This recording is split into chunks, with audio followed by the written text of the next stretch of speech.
గుజరాత్ మళ్లీ విడత పోలింగ్ ప్రశాంతంగా ముగిసింది. 2 దఫాలుగా జరిగిన గుజరాత్ ఎన్నికల్లో 182 అసెంబ్లీ సెగ్మెంట్స్ గాను ఎన్నికలు జరిగాయి. 2 దఫాలుగా 13వ తేదీన మొదటి దఫా పోలింగ్ జరగగా 87 అసెంబ్లీ సెగ్మెంట్స్ కి, ఈ రోజు 95 అసెంబ్లీ సెగ్మెంట్స్ కి పోలింగ్ జరిగింది. ఈ ఉదయం 8 గంటలకు ప్రారంభమైన పోలింగ్ సాయంత్రం 5 గంటల వరకు కొనసాగింది. ఇప్పటి వరకు ఉన్న సమాచారం ప్రకారం 69% పోలింగ్ నమోదైనట్టుగా ఈసీ వర్గాలు చెప్తా ఉన్నాయి. మొదటి దఫాలో 70% పోలింగ్ నమోదైంది. మొత్తంగా చూసుకున్నట్లయితే అభిలషణీయమైన స్థాయిలోనే పోలింగ్ నమోదైనట్టుగా మనం అంచనా వేసుకోవాలి. ప్రస్తుతం బీజేపీ కార్యాలయం దగ్గర హడావుడి నెలకొన్నది మనం చూస్తా ఉన్నాము. ఈ రోజు ఉదయం నుంచి కూడా మోడీ తన ఓటు హక్కును సబర్మతి నియోజకవర్గంలో వినియోగించిన తర్వాత నుంచి బీజేపీ కార్యాలయంలోనే, బీజేపీ ఆఫీస్ లోనే ఆయన పరిస్థితులు మానిటర్ చేస్తా ఉన్నారు. పలువురు పార్టీకి సంబంధించిన నాయకులు, అటువైపు అద్వానీ, అరుణ్ జైట్లీ లాంటి ప్రముఖులు కూడా ఈ రోజు తమ ఓటు హక్కును 2వ దఫా పోలింగ్ లో ఉపయోగించుకున్నారు. ఆ తర్వాత పార్టీ ఆఫీస్ లో నరేంద్ర మోడీ తోటి దాదాపు 10-15 నిమిషాల పాటు సమావేశమయ్యి రాష్ట్ర వ్యాప్తంగా జరిగిన పోలింగ్ సరళిని సమీక్షించారు. అటు కాంగ్రెస్ కూడా పీసీసీ అధ్యక్షుడు అర్జున్ మోద్వాదియా ఇతర సీనియర్ నాయకులతోటి పీసీసీ కార్యాలయంలో సమావేశమయ్యి కాంగ్రెస్ విజయావకాశాలు ఏ విధంగా ఉంటాయి, పోలింగ్ సరళి ఏ విధంగా జరిగింది, ఏ వర్గాలు ముఖ్యంగా యువత లేదంటే మహిళలు గ్రామీణ ప్రాంతాలు ఏ విధంగా ఓటింగ్ లో పాల్గొన్నారు అనే దాని మీద ఆయా కాంగ్రెస్ కూడా అంచనా వేసుకుంది.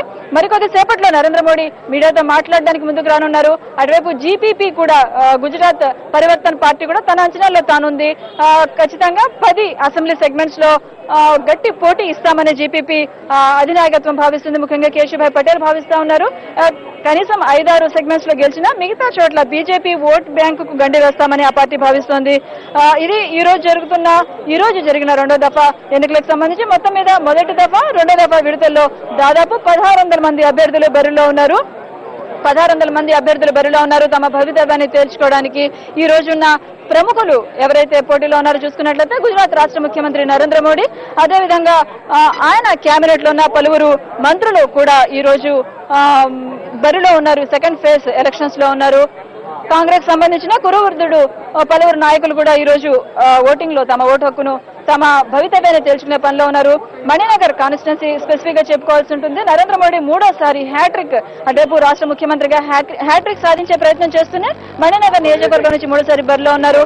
ఆయనకు ప్రత్యర్థిగా suspended IPS officer Sanjay Bhatt సతీమణి శ్వేతా భట్ బరిలో ఉన్నారు. ఈమెకు కాంగ్రెస్ నామినీగా బరిలో పెట్టింది. ఖచ్చితంగా నరేంద్ర మోడీని ఇరుకున పెట్టే ఉద్దేశంతో అటువైపు జీపీపీ కేశుభాయ్ పటేల్ తన అభ్యర్థిని విత్డ్రా చేసుకోవడం కూడా స్పెసిఫిక్ గా చెప్పుకోవాల్సి ఉంటుంది. మోడీ బీజేపీని దాటి పైకి వెళ్తా ఉన్నారు. గుజరాత్ రాష్ట్రంలో మోడీ అంటే బీజేపీ, బీజేపీ అంటే మోడీ అంటే ఈక్వేషన్ నేపథ్యంలో కాంగ్రెస్ మొన్న జరిగిన అంటే దాదాపు 6 నెలల క్రితం యూపీ ఎలక్షన్స్ లో పరువు దక్కించుకోలేకపోయింది. కనీసం ఇక్కడైనా కూడా కనీసం గత ఎన్నికల్లో చూసుకున్నట్లయితే 59 అసెంబ్లీ సెగ్మెంట్స్ లో బీజేపీ కాంగ్రెస్ విజయం సాధించింది. ఈసారి దానికంటే మెరుగైన సంఖ్యలో స్థానాలు సంపాదించుకోవాలని ఈ రిఫ్లెక్షన్స్ 2014లో యూపీఏ సెంట్రల్ లెవెల్లో ప్రభావం పడుతుందని కాంగ్రెస్ భావిస్తుంది. కాంగ్రెస్ తరపు నుంచి పార్టీ అధినేత్రి సోనియా గాంధీ, అదేవిధంగా యువరాజ్ రాహుల్ గాంధీ, ఇతర కీలక నాయకులు కాంగ్రెస్ తరపు నుంచి 2 దఫాల ప్రచారంలో, ఎన్నికలకు సంబంధించి ప్రచారంలో పార్టిసిపేట్ చేశారు. బీజేపీకి సంబంధించి కూడా జాతీయ స్థాయి నాయకులు అద్వానీ, అరుణ్ జైట్లీ, మోడీ ప్రధానంగా తన చరిష్మాను చూపించుకునే ప్రయత్నం చేశారు. ముఖ్యంగా ఇక్కడ ప్రస్తావించాల్సిన మరొక విషయం 3D టెక్నాలజీని మోడీ ఎన్నికల ప్రచారంలో విస్తృతంగా ఉపయోగించుకున్నారు. ఉదయం తన ఓటు హక్కుని వినియోగించిన తర్వాత మీడియాతో మాట్లాడిన సందర్భంలో కూడా మోడీ ఈ అంశాన్ని ప్రస్తావించడం జరిగింది. ప్రపంచంలో ఎక్కడా లేని విధంగా గుజరాత్ రాష్ట్రం ఎన్నికల ప్రచారంలో 3D టెక్నాలజీని ఉపయోగించుకుంది. ఇది గుజరాత్ రాష్ట్రం ప్రపంచంలో టెక్నాలజీకి సంబంధించి ఎంత ఉన్నత స్థాయికి వెళ్ళింది అనే దానికి ఇదొక సంకేతంగా ఆయన ప్రజలకు చెప్పుకునే ప్రయత్నం చేశారు. అయితే దీన్ని కూడా కాంగ్రెస్ పార్టీ కౌంటర్ చేసింది. ఎన్నికల సంఘానికి మోడీ మీద ఫిర్యాదు చేసింది. ఆయన ఓటు హక్కుని వినియోగించుకుని బయటకు వస్తూ విక్టరీ సింబల్ ని చూపించడం, అదేవిధంగా పెద్ద ఎత్తున కాన్వాయ్ లో ఓటింగ్ బూత్ కి రావడం, ఆ తర్వాత అయిన తర్వాత కూడా మీడియాతోనూ అక్కడ ఉన్న గ్యాదరింగ్ తోనూ కార్యకర్తలతోనూ ఆయన మాట్లాడిన దాన్ని కూడా ఇది ఎన్నికల కోడ్కి ఉల్లంఘించడమే, కాబట్టి ఆయన మీద చర్యలు తీసుకోవాలంటూ కాంగ్రెస్ ఎన్నికల సంఘానికి ఫిర్యాదు చేసింది. అయితే బీజేపీ కూడా దానికి కౌంటర్ గానే ఆయన Z+ కేటగిరీలో ఉన్న నాయకుడు కాబట్టి ఖచ్చితంగా ఆయనతో పాటు పెద్ద ఎత్తున కాన్వాయ్ ఉంటుంది. ఆయన పెద్ద స్థాయి ఉన్న నాయకుడు, చరిష్మా ఉన్న నాయకుడు కాబట్టి ఆయన చూడడానికి ప్రజలు పెద్ద ఎత్తున వస్తారు కాబట్టి ఇది ఎన్నికల కోడ్ ని ఉల్లంఘించడం కాదంటూ చెప్పుకొచ్చింది. ఈ రోజు జరిగిన ఎన్నికల్లో మరొక కీలకమైన అంశం చూసుకున్నట్లయితే పంచమహల్ జిల్లాలోని సహరి నియోజకవర్గంలో బీజేపీ అభ్యర్థి మీద కాల్పులు జరగడం కూడా ప్రముఖంగా ఎన్నికలకు సంబంధించి చెప్పుకోవాల్సి ఉంటుంది. పోలింగ్ బూత్ లోనే బీజేపీ కాంగ్రెస్ ప్రత్యర్థుల మధ్య ఫైరింగ్ జరిగింది. ఒకళ్ళ మీద ఒకళ్ళు ఫైర్ చేసుకోవడం అనే అంశం కూడా ఇక్కడ జిల్లాలో గుజరాత్ రాష్ట్రంలో సంచలనం సృష్టించింది. ఇరువురు కూడా పోలీసుల దగ్గరికి ఫిర్యాదులు వెళ్లే ఒకళ్ళ మీద ఒకళ్ళు.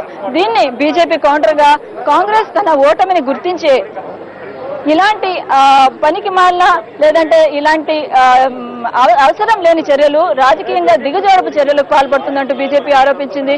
అయితే కాంగ్రెస్ మాత్రం బీజేపీ అభ్యర్థి ఆయన సిట్టింగ్ ఎమ్మెల్యే, అదేవిధంగా ప్రస్తుతం బీజేపీ అభ్యర్థి కూడా ఆయన అంగరక్షకులే కాల్పులు స్టార్ట్ చేయడంతో ఆయన గుండాయిజం బయటపడినట్టు కాంగ్రెస్ చెప్పుకొచ్చింది.